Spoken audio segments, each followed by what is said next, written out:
नमस्कार, आप देख रहे हैं अजय टाइम्स। अशोक गहलोत और सचिन पायलट में फिर कलह, भाजपा के लिए मौका ही मौका। जलोर में दलित छात्र की मौत को लेकर राजस्थान में सियासत चरम पर है। न सिर्फ भारतीय जनता पार्टी और बहुजन समाज पार्टी जैसे विपक्षी दलों ने राजस्थान सरकार को घेरा है, बल्कि कांग्रेस में अंदरूनी कलह भी सामने आ गई है। एक तरफ दलितों पर अत्याचार रोकने में नाकाम रहने का आरोप लगाकर कांग्रेस के विधायक पानाचंद मेघवाल ने इस्तीफा दे दिया है, तो पूर्व उप मंत्री सचिन पायलट ने पीड़ित परिवार के घर पहुंचकर मुख्यमंत्री को नसीहत दे डाली। उन्होंने न सिर्फ पुलिस पर सवाल उठाए।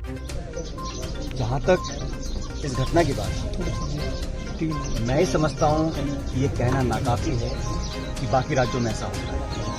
किसी राज्य में, किसी गांव में, किसी शहर में, किसी दलित, आदिवासी, गरीब, कोई भी व्यक्ति हो जो असहाय हो, उसके साथ अगर ऐसा होता है तो उसको जीरो टॉलरेंस करनी पड़ेगी। हम ये नहीं कह सकते कि बाकी राज्यों में हो रहा है तो यहाँ पर भी हो रहा है, पर हम वेट करते रहें कि अगला कब हादसा हो, फिर हम कुछ एक्शन लें। हमें उस मानसिकता को पराजित कि ये भी गहलोत की उस दलील को भी खारिज कर दिया कि दूसरे राज्यों में भी आपराधिक घटनाएं होती हैं।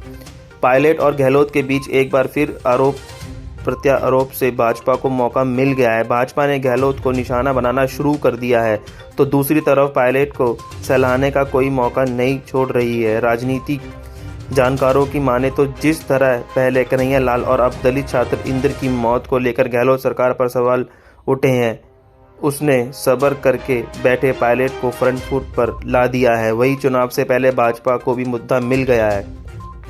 शेखावत ने कसा तंज। केंद्रीय मंत्री गजेंद्र सिंह शेखावत ने पायलट की ओर से आलोचना किए जाने के बाद गहलोत पर तंज कसा। उन्होंने कहा कि केवल सचिन पायलट ही नहीं बल्कि कांग्रेस पार्टी में कभी न कभी किसी न किसी का ज़मीर जागता रहता है। कभी भरत सिंह कुछ बोलते हैं तो कभी सचिन पायलट इस बारे में बात करते हैं, लेकिन सीएम सार्वजनिक जगहों पर अपने ही नेताओं का उपहास उड़ाते हैं। पायलट ने ऐसा क्या कहा? सचिन पायलट मंगलवार को जलोर में उस दलित छात्र के घर पहुंचे जिसकी मौत कथित तौर पर मटकी छू लेने की वजह से टीचर की पिटाई से हो गई। हालांकि पुलिस का दावा इससे अलग है। सचिन पायलट ने कहा कि इस तरह की घटनाओं को कतई बर्दाश्त नहीं किया जा सकता। उन्होंने पीड़ित परिवार पर कथित रूप से लाठीचार्ज किए जाने के लिए स्थानीय अधिकारियों के खिलाफ कार्रवाई की मांग की।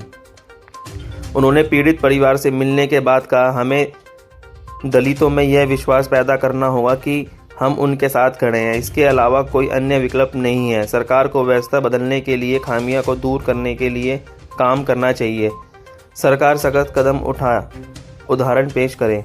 2020 में मुख्यमंत्री अशोक गहलोत के खिलाफ बगावत कर चुके सचिन पायलट ने कहा कि बच्चे की मौत कई सवाल पैदा करती है। उन्होंने मार्च में पाली की कथित तौर पर मूंछ रखने को लेकर एक दलित व्यक्ति की हत्या को भी जिक्र किया।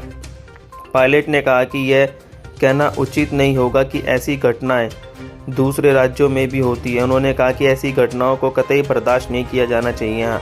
हमें कार्रवाई करने के लिए किसी अगली घटना की प्रतीक्षा नहीं करनी चाहिए। हमें ऐसी विचारधारा को हराने के लिए कदम उठाने होंगे। दलित पर अत्याचार करने के बाद कोई नहीं बच सकता। पूर्व उप मंत्री ने कहा कि कानून का डर होना चाहिए और दलित में विश्वास की भावना पैदा करने की ज़रूरत है। उन्होंने कहा कि बच्चे को जिंदा नहीं किया जा सकता, लेकिन एक उदाहरण पेश किया जा सकता। बहुत बहुत धन्यवाद। आप देख रहे थे आरजे टाइम्स को देखने के लिए लाइक सब्सक्राइब जरूर करें।